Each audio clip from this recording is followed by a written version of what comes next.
Hey there, it's Kimberly here with Knit for Brains. I was not planning on doing a video today. As you can see, I don't have any makeup on. I am all excited. I have my project planned. It's a Sunday, and I'm going to be using this new yarn, this Dilly Dally yarn that I got from Knit Picks. And people were like, wait, carpet bugs! And I'm like, oh. So, we're going to do a video, a real quick video today. Rather than dissing anybody about not taking care of their yarn, because this can happen to anybody. This today is going to be a video just on how do I take care of carpet bugs or preventing carpet bugs or carpet beetles from getting into my yarn, because this can happen anytime. A lot of times we go and get yarn from vintage stores, from thrift stores. Sometimes we even get like old sweaters and then we take them apart to repurpose them. Anytime you get yarn pretty much from anywhere, you run the risk of getting little hitchhikers in your yarn. So today I want to talk about how to prevent or the best way to handle it. And I've been doing some research and I found a couple different items. Now, this yarn here I just got and I really want to use today.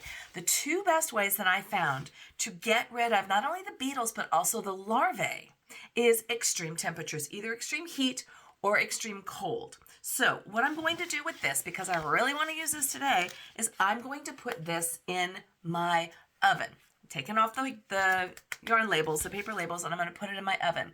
The optimal temperature is between 120 and 140. And what that's going to do is it's going to kill any beetles or any larvae that happens to be sitting in here. Now, I have inspected this yarn really, really well. These beetles are not microscopic, so if you've got them, you can see them. I have not seen any beetles, any trace, any larvae, any little, poos. I haven't seen any little beetle poo, so I think we're safe. But just to be on the safe side, I'm going to take this downstairs to the kitchen. I'm going to put this in my oven and watch it very carefully, setting my temperature for my oven. Now, somewhere between 120 and 140.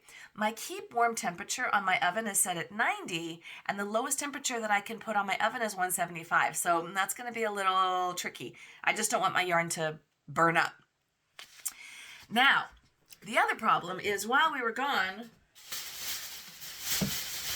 I got this big old bag of yarn here. So this yarn, I'm going to treat the other way with the extreme cold, because I'm not going to be using this yarn right away. The best way to do that is get yourself a big old Ziploc bag. Even if you have bigger bags like this, I'm going to put this yarn in these bags. You want to squeeze out as much air as possible.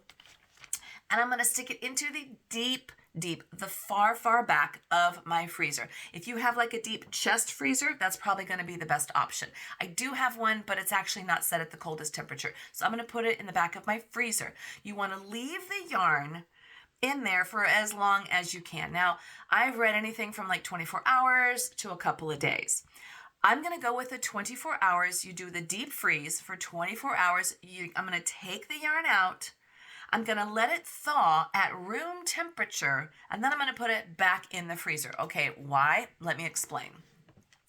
You want to put it in and freeze it the initial time for the first 24 hours. If you want to do 48 hours, the longer the better. That's going to kill any current beetles that are alive in there. Now again, I haven't seen any remnants, any traces. I haven't seen any beetle poo in any of this here. But that's going to take care of the beetles that have already hatched.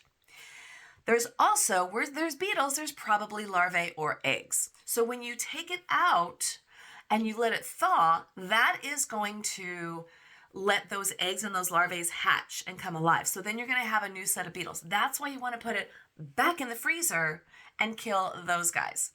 Ever wonder how you bake yarn? Well, here we go.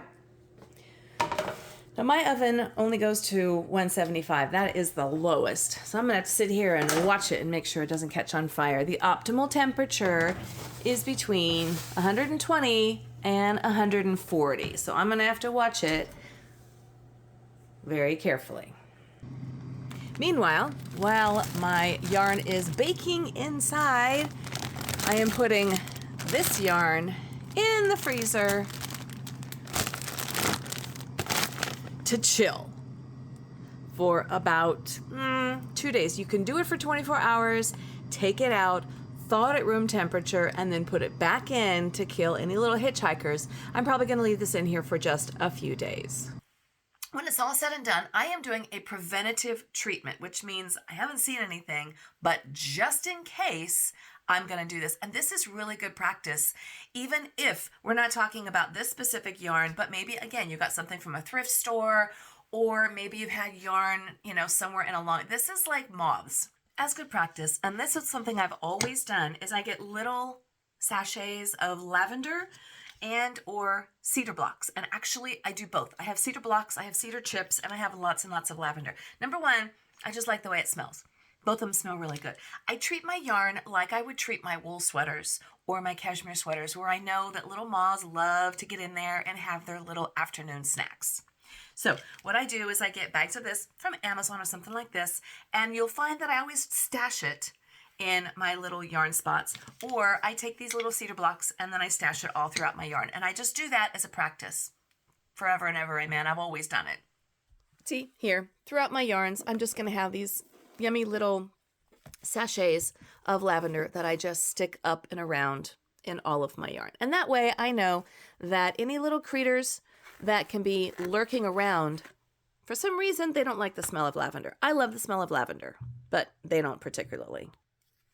So where I have my yarn stashes, I just take these little blocks and I just kind of stick them right in here.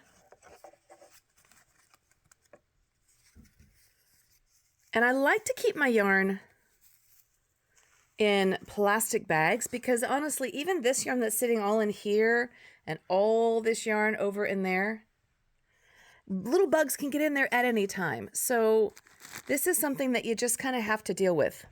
I stick it in my little drawers just like this as a preventative treatment. Well, there you go. This is how we treat and possibly prevent any little hitchhikers, creepy crawlers, carpet beetles, moths, anything like that that might be getting into our really lovely stash. Freezing or heat, and then as a preventative measure, using cedar blocks and or little lavender sachets, spraying a little bit of lavender oil on the yarn, and it makes it smell good. So there you go. There's my tip of the day. Thanks so much for watching. This is Kimberly with Knit for Brains, and as always, I'll see you soon.